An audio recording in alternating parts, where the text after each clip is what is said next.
Welcome to Max Gain. Smoke.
You've got 16, we call them talk groups, not channels, because it's not changing a frequency.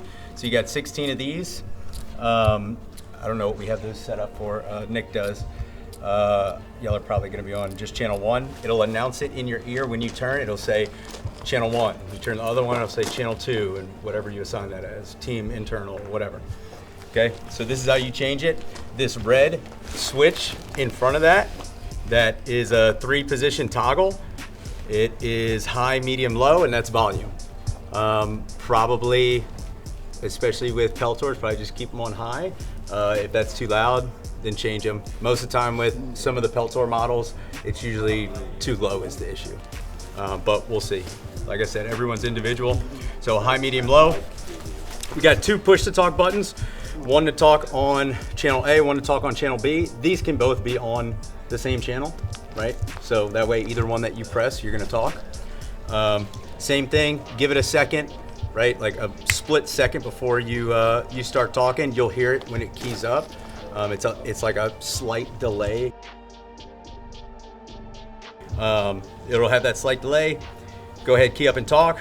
Other thing is if y'all wanna go hands-free, and just be able to talk, you double press both of these at the same time, and it'll say mic on, or intercom mode. And from there, you don't need to push the push to talk. You can talk freely into it, use both of your hands, and then it will cancel out any frequencies that are outside of your vocal range. In here, in the house, or in a stack, all of y'all probably shouldn't be doing it just because all of our vocal frequencies are so close. And if we're in a stack, it's gonna be picking up dudes behind you if they're talking too.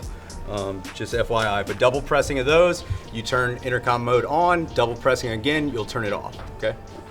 And it's just like being on a Teams call, so you're not like hot micing the whole time.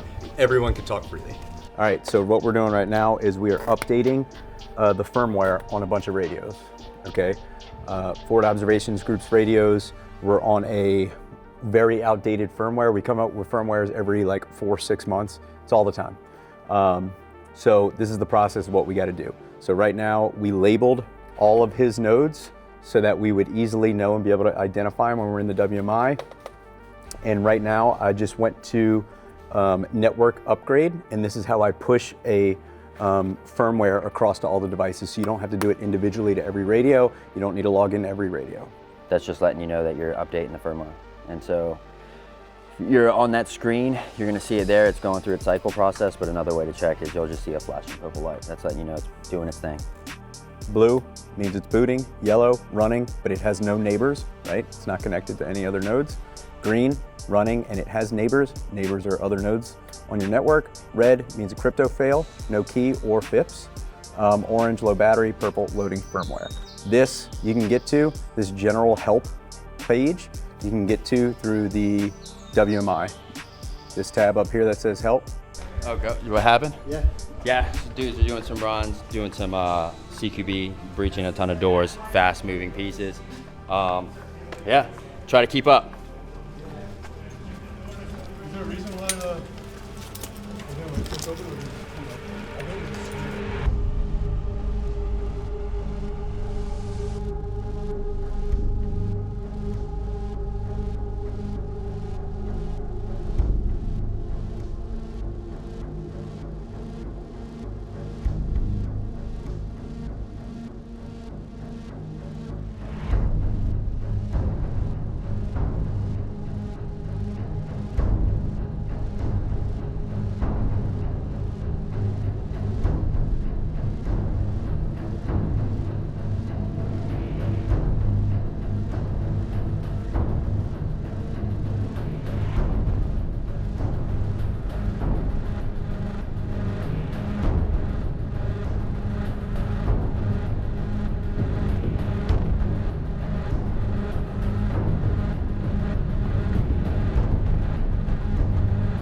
illuminate the room as usual.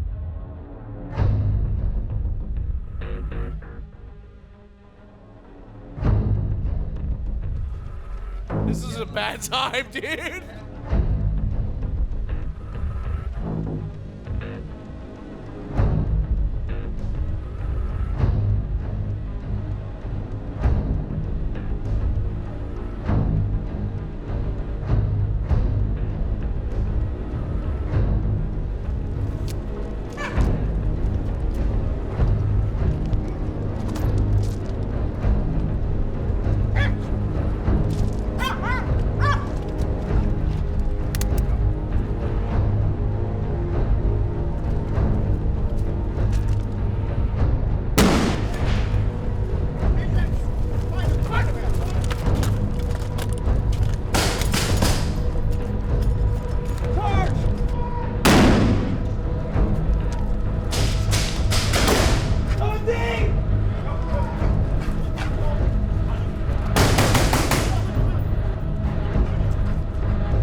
Entry team's moving to the breach. Going explosive on this exterior door. Right now we've got drone operator about to send up the FPV. He's gonna be doing quick checks, zipping and moving around these rooms. Pretty much alerting of threats.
I would say as we're dynamically moving through the house, the days of having to use like actual retrans through another person are over.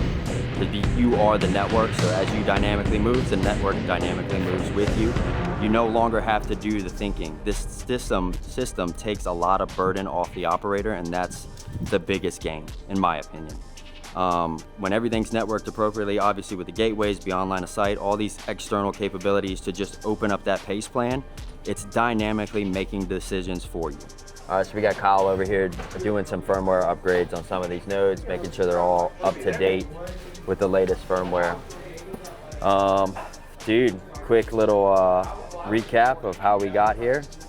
18 hours of driving, 9 from Tampa to New Orleans, picked up Kyle and our little pet, Zen. 9 hours San Antonio, just south at the ranch. So pretty rad location. If you haven't been there, check it out. You know, it's been a solid few days of training. Yeah, dude, we've been, we're busted. This is like a recap. We haven't even been able to do a recap thus far, but this is Thursday night. Intro, bro. Thursday night, we been here since Monday, Tuesday, Wednesday, Thursday. We've had pretty much 6 a.m. morning. We've had, we've had 6 a.m. mornings until these runs have been pretty much ending at 11:30, give or take every night. Then we got to go back, and then we got to do our work. You know, besides the media side, offload and everything, take MPU5s back, make sure batteries are charged, rest and refit all of the equipment. Yeah. We're burnt. So we got one more day left here. We're having a good time, but as you can see, dude, we're still doing updates to some of these nodes. We've had a lot of stuff. The common thing is like people having MPU5s and not updating the firmware. We come out with firmware probably like every 4 or 6 months. About to hear an explosion. And dude, you got to update your stuff. You got to update firmwares. The longer you let it last without those firmware updates, then the more updates you got to do to get them up to speed and current. You know, we're making everything simpler and easier, taking away things and increasing some of the capabilities. So some big changes come out of the firmware. So key takeaway is just update your stuff. If you don't know how to do that, we got a tech portal. Take 2 serial numbers to nodes. Go create an account, log in, and you'll get all the firmware updates there for free. Fire in the hole. Close your ears.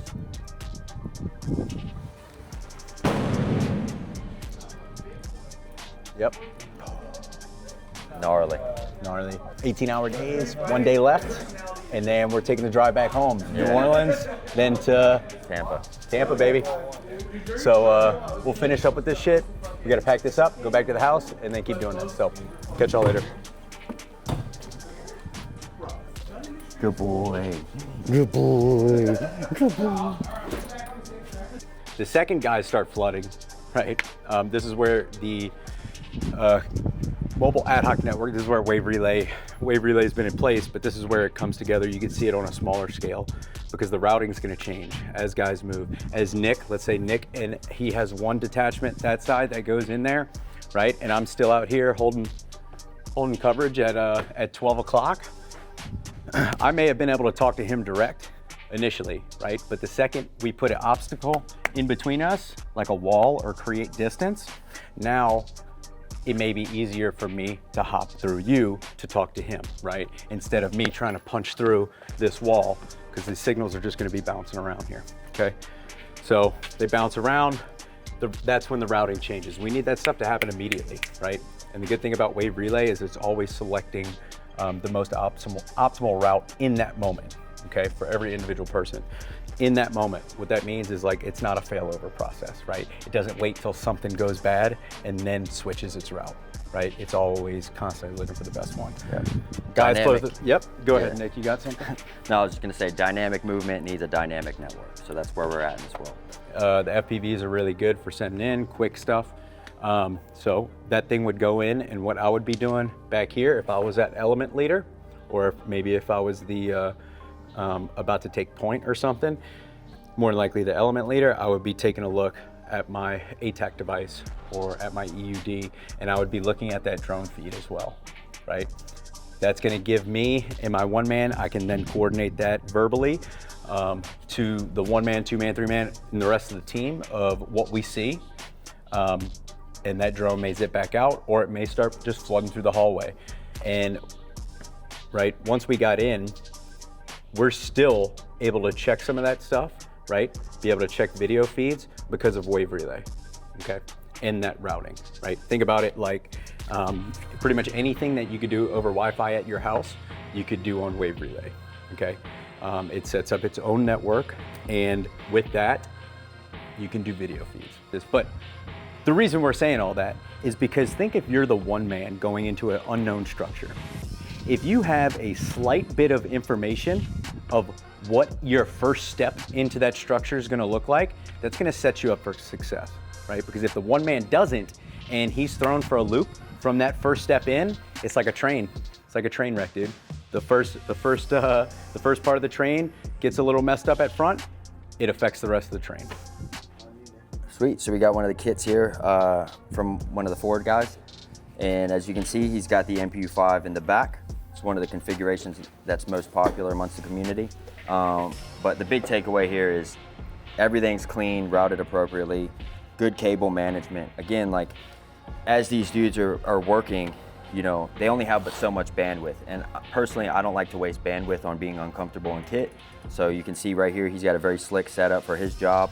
You can see his breaching materials in front of his magazines, along with his Samsung device or end user device, and then the PTT as well next to that with a GPS. So very clean setup here. Again, like we're only trying to take away the burden from the end user. Like you were adding more and more equipment as time's kind of gone on. And so it's super critical, in my opinion, to make sure you have a very clean setup, because as these dudes are doing these robust and arduous jobs, like it's important to be able to access all their equipment. All right, here's another fog kit, right? And automatically we notice some differences. So up front here we've got initiators. He's got a strip charge on his side. On this one we've got some nunchuck charge, some UTK ultimate tampon kit stuff right there, and then another little strip charge. Both radios are mounted on the back. One difference right here is this one has a PT5, a personal transport 5. So if you haven't seen this is probably the coolest, one of our coolest things recently. I appreciate it, a lot of our end users appreciate it. This puts out Wi-Fi, right? Puts out 2.4 and 5 gigahertz of Wi-Fi. And this is for on-body or like within vehicle, like kind of short-range Wi-Fi access into your node, your MPU5. Additional thing right here, you may have heard us talk about it before, is this little slot. You can go ahead and put a SIM card in right there. The cool thing about this, about being able to connect wirelessly, is not only do you connect to your end user device wirelessly, but if you have, you know, health monitoring systems or biometric systems on your body, which is starting to become popular now as we're able to push more and more data. If you have a wireless camera devices, anything that you have that can connect to Wi-Fi, you can connect to this. And this will be the access point. This is the access point mode. So just like the router in your home. So I can connect to 20, 30, probably 40 different devices off of this that all can utilize one MPU5. We're here with Chad. Chad is the owner of this place, the ranch. You've probably seen the ranch before. A lot of forward observation videos. They use this facility a lot. We've came out here multiple times and plan to use it a lot in the future. Super good facility, a lot of space, a lot of different training areas, a lot of different things you could do here. We've been running through here since what, like pretty much Monday. Yeah. Breaches, run after run after run for this training course for the Vortac dudes, and you know, being able to switch things around, like just the size of it alone is fucking awesome. Yeah, man, it works. 11,000 square feet, fully breachable, interiors, exteriors, and like how we don't have to close, man. Yeah. So with the lights on here, these guys can run all night long.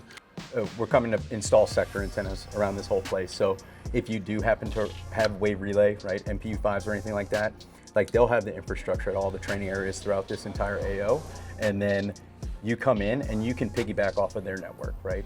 So your radios are just going to get get max benefit from the infrastructure that they've already installed and have in place. That's and then gonna it's be- going to be huge for you guys for next level, man. camera systems and stuff like that, tracking of vehicles as you got guys rolling around in side by sides, things like that. That's a selling point too, man. Like Yeah. when they ask what's the capability of the ranch, and I send that case brief, and now we're Exactly. adding that to that, they're like, oh Yeah. shit, because it also ties us back to Yeah. Wave Relay and persistent systems, and they're like, oh, Yeah. okay, Yeah, like, they right. get it at that Yeah, point, right? exactly, dude. So leveraging like the relationships to let them know that there's credibility there, makes them come, and they keep coming back. Yeah. So.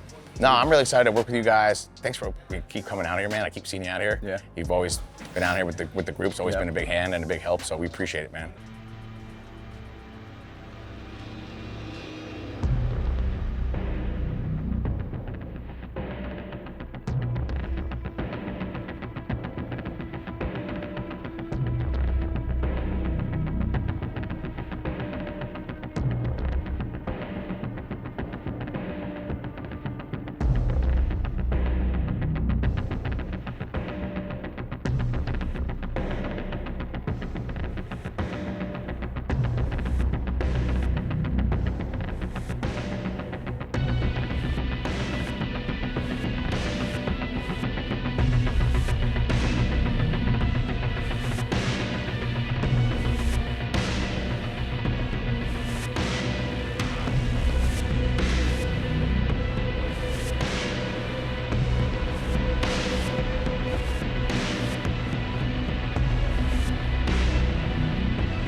Wave Relay, top of the food chain.